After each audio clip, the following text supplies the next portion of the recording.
Эфирден алқылар вақты студияда Алтын Нұриева исәмісіз. Бүгінгі шарлышының түп темалары. Царя даже боятся туда заходить. Воды вот так вот. Ремонт yok, подвалда su. Нефтçiler урамы 29 yurtta yaşaушылар идарәче компания эшсезлегенә зарлана. После шестого цикла, да, либо даже после окончания химиотерапии могут возникать эти жалобы. Бірінші құллардан объектив мәгълүмат. Әлмәттә, шираттагы пациент мәктәбе узды. Ничаклы кеше җыелган, әйме, үз эшләрен ташлап, монда килгәннәр, рәхәтләнеп утыралар, яңгыр ява, шыбыр-шыбыр. Но алар берсе дә бер кая да китмиләр. Тәмле пылау, концерт, уеннар һәм остаханәләр. Ишегалды бәйрәмнәре әлмәтләрне берләштерә.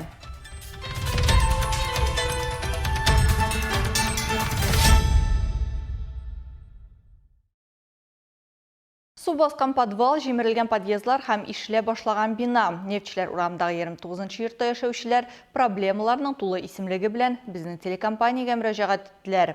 Чөнки башка инстанцияләрдә аларның үтенечләрен ишетмиләр икән. Җирле халык сүзләренчә, кешеләр коммуналь хезмәтләр өчен квитанцияләрне тоткарлыксыз түли. Ләкин Алсу идарәче компаниясе үз бурычларын үтәргә ашыкмый. Коммуналь проблемаларны хәбәрчебез Алсу Әхмәтҗанова да күреп кайтты. Нефтчеләр урамы 29 адресы буенча урнашкан күп фатирлы йортта хәл ителәсе мәсьәләләр күплеге бусагадан ук күренә. Йорт яны территориясе, фасадтагы ярыклар, керү урыны, булар барысы да ташландык урыны хәтерләтә. Безнең белән очрашуга яшьләрдән алып йортта яшәүче иң өлкән кешеләргә кадәр чыккан иде. Лично я с 23-го года. Мин шәхсән 2023 елдан идарәче оешма белән кәгазьләр алмашам. Анда берни дә эшләнми сүздән башка. Подвал тулы су, аннан чыккан бөтен ис подъездга, фатирларга керә. Әле безнең йортның күп өлеше дә начар хәлдә. Подвал идет в подъезд. Соответственно, все это попадает в квартиры. Проблема то, что входные группы у нас все, получается, в плачевном состоянии. Также и подъезд. Ну, что они сделали? Покрасили. Менә эш күрсәтеп стеналарны буяган булдылар. Ул 2 айдан кубып та төште. Краской, которая, видимо, лежит там веками, она где-то через месяц, да, через 2 уже все стало ковыривается, да, все это. Я как многодетная мама выхожу. Мин күп балалы әни буларак көн саен коляска белән чыгам һәм менә бу участок 2нче ай инде шундый хәлдә. Пандус юк, балалар белән бик авыр. Хәзер көз яңгырлы һава торышы булачак, балалар пычраначак. Бу пычрак гел лифтка керә, баскычлар буенча менә. Начинается. Они пачкаются, заходят, там все как бы грязь. Этот грязь заходит в лифт, там все вот эти ступеньки, они все как бы пачкаются. Роза Гарипова бу йортка беренчеләрдән булып күченгән кеше. Ул биредә нәкъ ярты гасыр элек 1974 елда яши башлый. Бүген әбигә 85 яшь һәм ул туган стеналарының җимерелүен күз яшьләре белән күзәтә. Аның сүзләренчә, бу йортта бер тапкырда ремонт үткәрелмәгән. Капиталь төзекләндерү турында сүз дә юк. Ди канәгатьсезлек белдереп йортта яшәүче. Ничего не делают, абсолютно ничего. Бөтенләй бер нәрсә дә эшләмиләр. Чыгу, керү авыр миңа, тотыныр урыннар да юк бит. Күрәсезме нинди хәлдә? Подвалда бөтенләй хәлләр начар, слесарьлар анда керергә дә курка. Су бит анда тездән. Царя даже боятся туда заходить. Воды вот так вот. Безнең төшерү төркеме үз чиратында аңлатма алу өчен бу йортның хезмәт күрсәтүче оешмасына мөрәҗәгать итте. Ремонт эшләреннән соң асфальт өслекне рәткә китерү мәсьәләсе буенча ПТСка хат язылган. Эш 2026 елның 3нче кварталына планлаштырылган дигән җавап килде. 2022 елда бу адрес буенча түбәгә ремонт ясадык. Өй эчендәге инженерлык су белән тәэмин итү системасына капиталь ремонт ясалды. Шулай ук лифтны алыштырдык. Үсеш департаменты мәгълүматлары буенча нигезне капиталь ремонтлау 2036 елга, фасадны ремонтлау 2037 елга планлаштырылган. Керү төркемен ремонтлау һәм подъездларны агымдагы ремонтлау мәсьәләсе комиссияле рәвештә өйрәнеләчәк, сроклар планлаштырылачак. Вызвали телевидение. Алсу Әхмәтҗанова, Олег Павлов, Яңалыклар вакыты, Луч, Әлмәт телекомпаниясе.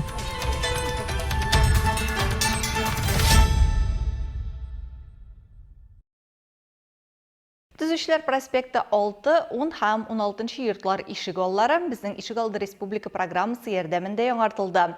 Бу уңайдан кичә анда Татарстанда җәй проекты кысаларында зур күршеләр бәйрәме узды. Вакыйганы без дә күреп кайттык. Благодарственными письмами Совета и Исполнительного комитета Альметьевского муниципального района поощряются Традиция буенча ишек алды бәйрәмендә эшләрдә ярдәм иткән аеруча актив кешеләрне рәхмәт хатлары белән бүләклиләр. Алар арасында Восход торак милекчеләре ширкәте идарәчесе Раил Сөләйманов та бар. Ул ишек алдын яңартуда гына катнашып калмый. Заманча һәм уңайлы шәһәр киңлеге өчен рәхмәт йөзеннән бәйрәмдә тәмле ризыклар белән өстәл әзерли, пылау пешерә. Нам по этой программе... Бу программа буенча ишек алдыбыз матурайда. Яңа кече архитектура формалары куйдылар, яхшы асфальт җәелде. Халык бик канәгать. Безнең Восход торак милекчеләре ширкәтендә яшәүчеләр иң яхшыга лаек. Шуңа күрә иң яхшысы булсын дип тырышабыз. Достойны лучшего. Поэтому вот все лучшее детям, все лучшее жителям нашего ТСЖ. Ишек аллары уңай якка үзгәргәндә, кешеләрнең күрше тирә белән очрашу өчен сәбәпләре күбрәк ди оештыручылар. Я наслышана о том, как активно принимали участники во всех мероприятиях вы сами. Благодаря вам преобразился двор. Без вашего желания, чтобы двор стал лучше и красивее, ничего бы не получилось. Бәйрәм шуннан да күршеләрне берләштерә. Махсус бәйрәм өчен ясалган сәхнәдә Әлмәтнең иң актив иҗат коллективлары һәм солистлары концерт куя. Моңлы тавышлар, уен кораллары уеннары, дәртле биюләр кич буе кунакларның бәйрәм кәефен күтәрә.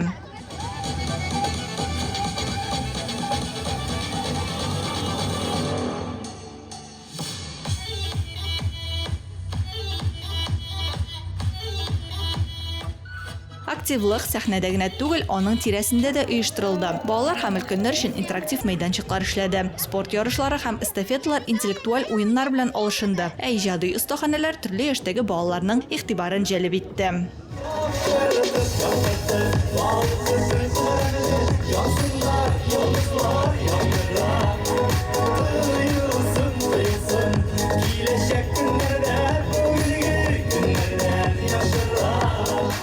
Заманча балалар мәйданчыгы, спорт зоналары, яңа юллар һәм тротуарлар, яктырту һәм ял итү урыннары. Җирле халык үзгәрешләр чыннан да шатландыра ди. Гүзәл Шәрәфетдинова укытучы булып эшли. Җәйге каникулларда һәр үзгәрешне тәрәзәдән күзәтеп сөенгән. Бу территорияда эшләделәр, көне буе эшләделәр, асфальт салдылар. Бик матур, бик әйбәт булды. Балалар сөенеп бу дворда уйныйлар. Ничаклы кеше җыелган, әйме үз эшләрен ташлап, монда килгәннәр, рәхәтләнеп утыралар, яңгыр ява, шыбыр-шыбыр. Но алар берсе дә бер кая да китмиләр. Ваши аплодисменты. Вот они, наши активные, молодые, душой и сердцем талантливые, очаровательные участники. Быел сентябрь ахырына кадәр Әлмәт районында 24 ишек алды территориясе яңартылачак. Шуларның 11-е авыл җирлекләрендә урнашкан. 5 ел эчендә безнең районда 351 ишек алды үзгәртеп корылган.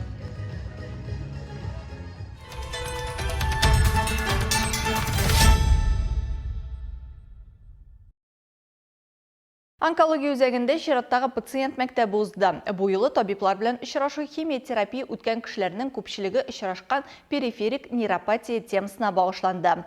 Бу кул аяклардагы мускулларның йомшаруы, сизгерлек югалту һәм хәтта гади адым ясау кыенлыгы белән бәйле симптомнар җыелмасы. Аларны ничек танырга һәм ничек хәлне җиңеләйтергә бу турыда алдагы минутларда. Обязательно консультация невролога, возможно, назначат вам эти препараты, как дулоксетин и габабентины, и будет облегчение. Вы консультируете... Бу залда очраклы кешеләр юк. Пациент мәктәбенә инде авыр химиотерапия юлын узганнар җыелган. Төп авыру артта калса да дәвалану эзсез узмый. Очрашуда периферик нервларның зарарлануы яки нейротерапия, шиш терапиясенең иң киң таралган һәм күңелсез йогынтысы турында сүз барды. В 25 году 2025 елда паллар тикшеренүе нәкъ менә периферик нейропатияны профилактикалау буенча нәтиҗәләр ачыклады. Анда препаратның тискәре йогынтысын киметү буенча 2 ысул бирелә. Беренчесе тәнне суыту, икенчесе тыгыз бинтлау. Әлеге ысуллар мускулларны химиотерапиядан соң ныгытырга ярдәм итә. Кайсы очракларда 21%-ка нейротерапияны киметә, ә бинтлау периферик нейропатия үсешен 14%-ка киметә диелә. Там где-то было и на 21% снижает периферическую нейропатию, а бинтование на 14% снижает развитие периферической нейропатии. Нейропатия симптомнарын золда утырышы һәркем белә. Кемнеңдер аяк куллары авыр хәрәкәтләнә. Җылы һәм салкынны сизми, бармаклары тыңламый башлый. Кеше моторика эшләми. Күлмәкне сәдәфләү яки каләм белән берничә юл язу иң катлаулы эшкә әйләнә. Аяк авырту аркасында гади адымнар да зур сынауга әверелә. Пациент мәктәбендә булган онкологик үзәкнең бер пациенты мисал өчен хәзер таяк ярдәмендә дә бик авыр хәрәкәт итә. Очрашуда ул барлык сорауларына җавап ала алды. После 4-летней терапии мне началась нейропатия ножных конечностей. Получала 2 курса циклоплатин, улучшение выглядя и мне какой-то Очрашуда табиблар махсус медикаментоз схемалар, физиотерапия һәм күнегүләр турында сөйләде. Бу ысуллар нервларны тергезү һәм көнкүрешне җайга салырга ярдәм итә. Кагыйдәләр гади, сәламәт яшәү рәвеше алып бару, баланслы туклануны тәэмин итү, зарарлы гадәтләрдән арыну, йөрү, организмга җиңел йөкләнеш һәм витаминнар җитмәүне контрольдә тоту. Алар җитмәгән очракта дәвалаучы табиб белән килешү шартларында аны тулыландыру мөһим. Периферическая нейропатия, она развивается. Периферик нейропатия токсан, платина препаратларынан соң күзәтелә. Ул 3 курстан соң яки 6 циклдан соң үсеш ала. Яки химиотерапия тәмамланганнан соң да шикаятлар булырга мөмкин. После 6-го цикла, да, либо даже после окончания химиотерапии могут возникать эти жалобы. Онкологик үзәктә мондай очрашулар коры медицина лекциялары гына түгел. Бу аралашу мәйданчыгы. Анда пациентлар белгечләрнең профессиональ киңәшләрен ала. Иң мөһиме аларның тулысынча торгызу юлында бер үзләре түгел икәнлеген аңлау. Табиблар искәртә, реабилитация вакыт һәм сабырлык таләп итә. Ләкин дөрес дәвалану белән аяк кулларның сизгерлеге кире кайта һәм аның белән бергә хәрәкәтнең гадәти шатлыгы да. Алса Әхмәтҗанова, Яңалыклар вакыты, Луч, Әлмәт телекомпаниясе.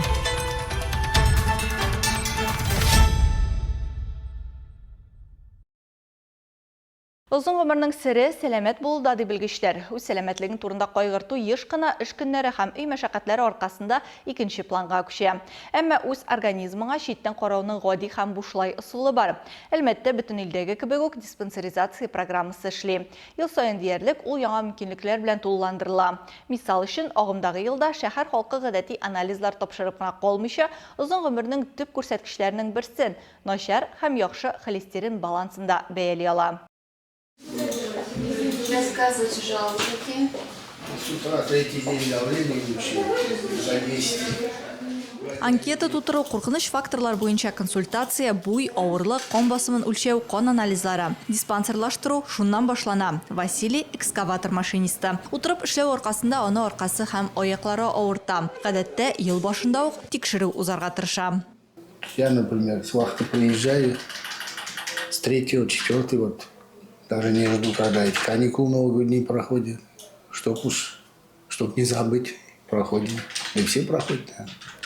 Диспансерлаштыру нәтиҗәләре буенча узган ел Татарстанлыларда 100 меңнән артык авыру һәм республикада яшәүче һәр 10нчы кешедә теге яки бу авыру үсеше куркынычлы булуы ачыкланган. Әлмәтнең 3нче номерлы шәһәр поликлиникасында 9 меңнән артык тикшерелгән кешенең 7сендә онкология барлыгы билгеле була. Пациент никадәр тикшеренү узуы беренче чиратта аның яшенә бәйле.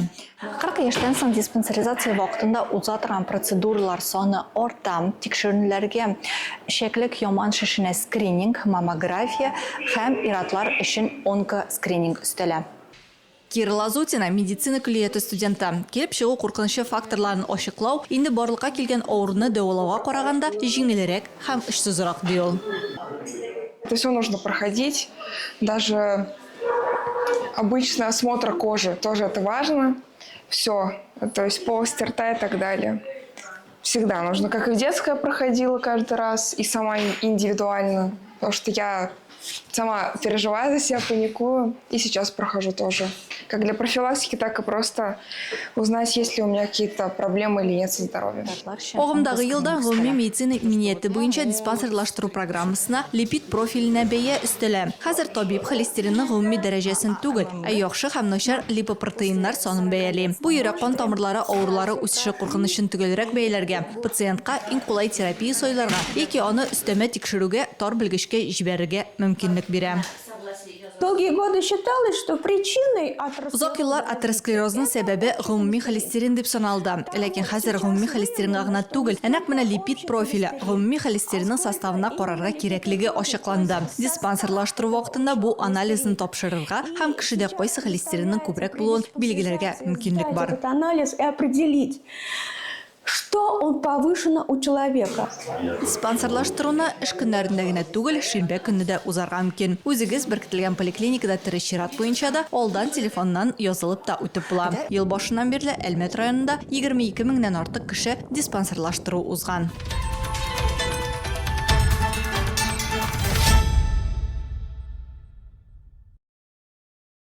Үйнең яме шүпрәк белән ди халык. Калабыздагы әйдәп баручы промо арт шторлар салоны үз хезмәтләренә кушып, отышлы акцияләр тәкъдим итә.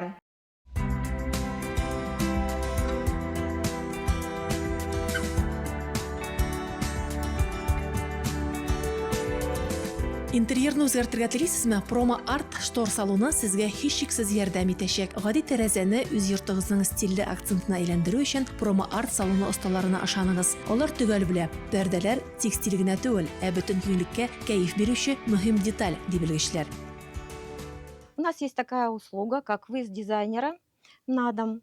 То есть наш дизайнер приезжает. Бездә дизайнерларның өйгә килеп хезмәт күрсәтү мөмкинлеге бар. Алар сезнең белән бергә интерьерыгызга туры китереп пәрдәләр сайларга булышачак. Без куллана торган сыйфатлы төрек тукымалары бик озак хезмәт итәчәк. Сез аларны килеп тотып карап сайлый аласыз. Мисал өчен менә шундый төрек бәрхәте Blackout өчен яхшы альтернатива, ягъни ул фактура буенча тыгыз, тактиль яктан бик рәхәт һәм интерьерны бик кыйммәт һәм затлы итәчәк. Детский бархат.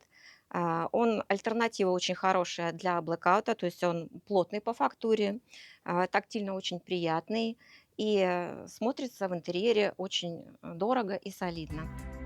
Дизайнерлар ярдәмендә тәрәзә нуры булырдай модельләрне тектереп алудан тыш, биредә шулай ук әзер классик һәм заманча төрләрне сатып алырга да була. Биредә бары тик ышанычлы җитештерүчеләр белән генә эшлиләр. Сыйфатлы тукыманы сайлап алудан алып ахыргы җиләргә кадәр гарантия бирәләр. Әлбәттә, карнизлар, фурнитура һәм башка аксессуарлар да сайлый аласыз. Маркетплейсларда вакыт әрәм иткәнче промо артка тәэсирле сәяхәт кылу хуҗабикәләрне һичшиксез канәгать калдырачак. Сезгә уңайлы булсын өчен Әлмәттә 3 салон эшли. Алар Шевченко урама 114В, Ленин урама 46, Мостовая урама 4А адресында урнашкан. 40% җәйге ташламалар өйегез, фатирыгыздагы үзгәрешләрне тагын да күңеллерәк итәчәк. Хыялыгыздагы интерьерга беренче адым промо арттан башлана.